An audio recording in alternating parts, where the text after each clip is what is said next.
Imagine que você acorda num hospital. Não consegue mexer os braços, não consegue mover as pernas. Seu corpo está completamente paralisado.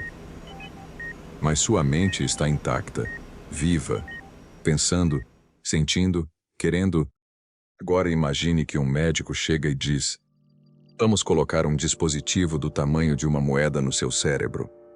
E com ele você vai conseguir mover um cursor na tela só com o pensamento. Vai conseguir digitar mensagens. Vai conseguir controlar uma cadeira de rodas, um braço robótico, um computador, tudo apenas pensando. Você acreditaria? Provavelmente não. Mas isso não é promessa. Não é experimento de laboratório. Não é ficção científica. Isso já aconteceu, com pessoas reais, em 2024. E é só o começo de uma revolução que vai muito além de curar a paralisia. Uma revolução que pode mudar o que significa ser humano, para o bem e para o mal. A tecnologia tem um nome técnico, Interface Cérebro-Máquina, ou BCI do inglês Brain Computer Interface. O conceito é simples de entender. O cérebro humano funciona através de sinais elétricos. Cada pensamento, cada intenção de movimento, cada emoção, tudo é eletricidade viajando entre neurônios. Uma interface cérebro-máquina capta esses sinais elétricos, interpreta o que eles significam e os traduz em comandos para dispositivos externos. É como aprender um novo idioma, só que o idioma é a atividade elétrica do seu próprio cérebro. E quem aprende a interpretar é uma inteligência artificial. Existem dois tipos principais. O não invasivo, como capacetes e toucas com eletrodos que ficam do lado de fora do crânio, captando os sinais de forma aproximada. E o invasivo, como o chip da Neuralink, que é implantado diretamente no tecido cerebral, em contato direto com os neurônios, captando sinais com precisão muito superior. Cada tipo tem seus usos, suas vantagens e seus riscos. E juntos, eles estão abrindo portas que a humanidade nunca imaginou atravessar. A empresa mais famosa nesse campo é a Neuralink, fundada por Elon Musk, em 2016. Em janeiro de 2024, a Neuralink implantou seu primeiro chip em um ser humano, um homem chamado Nolan Arbol, de 29 anos, tetraplégico desde um acidente de mergulho. O chip, chamado Telepathy, tem o tamanho de uma moeda pequena e foi inserido no córtex motor do cérebro, a região responsável pelo controle dos movimentos. Com apenas o pensamento, Nolan passou a controlar o cursor de um computador. Jogou xadrez online. Jogou videogame. Tuitou mensagens. Tudo sem mover um músculo. Mas a Neuralink não está sozinha. A empresa Synchron, menos famosa mas igualmente impressionante, desenvolveu um implante chamado Stentrode que é inserido através das veias sem abrir o crânio. Já tem pacientes usando nos Estados Unidos da América e na Austrália. E a BrainGate, parceria entre universidades americanas, já acumula mais de 2 décadas de pesquisa, com resultados clínicos sólidos. A corrida pelo cérebro humano tem muitos competidores. Curar a paralisia é apenas o ponto de partida. O que os pesquisadores vislumbram para as próximas décadas vai muito além. Na área médica, interfaces cérebro-máquina já estão sendo testadas para tratar epilepsia, detectando crises antes que aconteçam e enviando sinais elétricos para interrompê-las. Para depressão severa e transtorno obsessivo-compulsivo, estimulando regiões específicas do cérebro que não respondem a medicamentos. Para Parkinson, controlando os tremores, com estimulação elétrica de precisão. Para Alzheimer, registrando memórias e potencialmente restaurando conexões perdidas.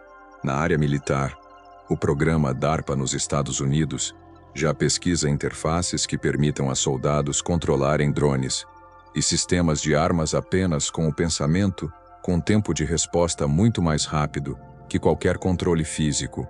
Na área de produtividade, empresas de tecnologia já imaginam um futuro onde você pensa num comando e o computador executa sem teclado, sem mouse, sem voz, só pensamento. E na área da comunicação, Pesquisadores da Universidade da Califórnia já conseguiram decodificar o pensamento de pacientes e transformar em texto, em tempo real com precisão de até 78 palavras por minuto. O pensamento como interface. Isso já existe.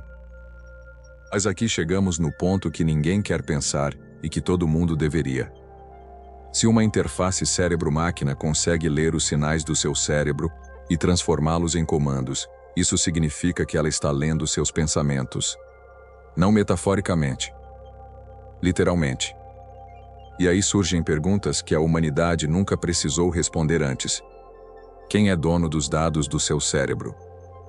A empresa que fabricou o chip? O governo do país onde você mora? Você mesmo? E se uma empresa de chip cerebral falir, o que acontece com os dados neurais de milhares de pacientes? E se um hacker invadir o sistema e enviar sinais errados para o seu cérebro? E se um governo autoritário exigir acesso aos dados neurais de seus cidadãos? Não são perguntas filosóficas abstratas. São perguntas práticas e urgentes. Em 2023, o Chile tornou-se o primeiro país do mundo a incluir na sua Constituição o conceito de neurodireitos, o direito à privacidade mental, à identidade pessoal e ao livre-arbítrio neurológico. Outros países estão discutindo legislações similares, porque a tecnologia chegou antes das leis. E esse intervalo entre o que é possível e o que é regulado é exatamente onde os maiores riscos se escondem. Se os riscos já são grandes em países democráticos, o cenário em regimes autoritários é perturbador. A China investiu bilhões de dólares em neurotecnologia na última década e tem um programa nacional de pesquisa cerebral que rivaliza com qualquer iniciativa ocidental. Mas o que diferencia a abordagem chinesa é o contexto político em que ela se desenvolve. Já existem relatos documentados de experimentos com monitoramento de ondas cerebrais de trabalhadores em fábricas e militares na China, usando capacetes com sensores para medir a tensão, estresse e lealdade. Não chips implantados ainda, mas a direção é clara. Num país com sistema de crédito social, câmeras de reconhecimento facial em cada esquina e controle total das comunicações digitais, a adição de monitoramento neural não é uma possibilidade distante. É uma progressão lógica. E enquanto isso, nos Estados Unidos, a discussão sobre regulação de neurotecnologia ainda está engatinhando no Congresso. Na Europa, o Regulamento Geral de Proteção de Dados começa a ser interpretado para incluir dados neurais. No Brasil, o debate sequer começou. A tecnologia não espera pela política. Ela avança. E quem chega atrasado às regras do jogo, geralmente não as define. A pergunta que você está se fazendo agora é quando isso chega para mim, para a pessoa comum, que não é tetraplégica, que não é soldado, que não trabalha numa fábrica chinesa. A resposta honesta é mais rápido do que você imagina. A Neuralink já anunciou que sua próxima fase é expandir os implantes para pessoas com AVC, com esclerose lateral amiotrófica e com deficiência visual. Depois disso, vem o uso em pessoas saudáveis que simplesmente queiram aumentar suas capacidades, o que a empresa chama de enhancement, ou aprimoramento humano. A Meta, empresa de Mark Zuckerberg, já lançou uma pulseira não invasiva que lê sinais nervosos do pulso para controlar dispositivos de realidade aumentada. É uma BCI de consumo em massa. Hoje no pulso. Amanhã, quem sabe, direto no cérebro. Pesquisadores do MIT estimam que interfaces cérebro-máquina, não invasivas de uso cotidiano, estarão disponíveis comercialmente entre 2030 e 2035. Isso é menos de 10 anos. Uma geração. O tempo que leva uma criança que está nascendo agora para entrar no mercado de trabalho num mundo onde controlar máquinas com o pensamento pode ser uma habilidade comum como digitar num teclado. Mas além da tecnologia, além da medicina, além da política, existe uma pergunta mais profunda que essa revolução coloca. O que nos torna humanos? Durante toda a história da humanidade, o pensamento foi o único lugar verdadeiramente privado. Você podia estar numa prisão, num campo de batalha, subjugado por qualquer tirania, mas seus pensamentos eram seus. Só seus. Ninguém podia entrar lá.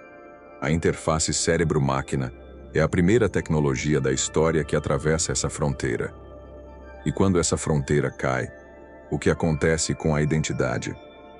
Com o livre-arbítrio? Com a autenticidade das nossas decisões? Se um chip pode amplificar sua memória, será que a memória amplificada ainda é sua?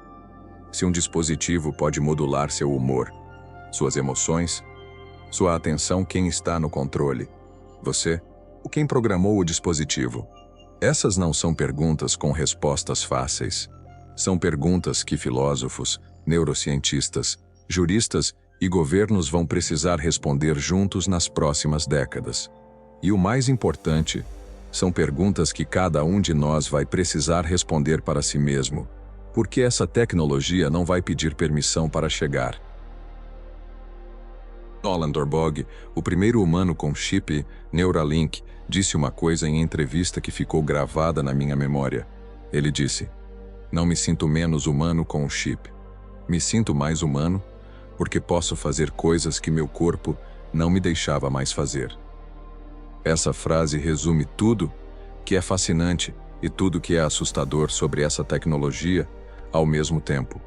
Ela pode devolver humanidade para quem a perdeu e pode redefinir o que humanidade significa para todos os outros. Controlar máquinas com o pensamento já é real. Já está acontecendo. Já mudou a vida de pessoas reais. O que ainda não está definido é como essa tecnologia vai ser usada, por quem, com que regras e em benefício de quem.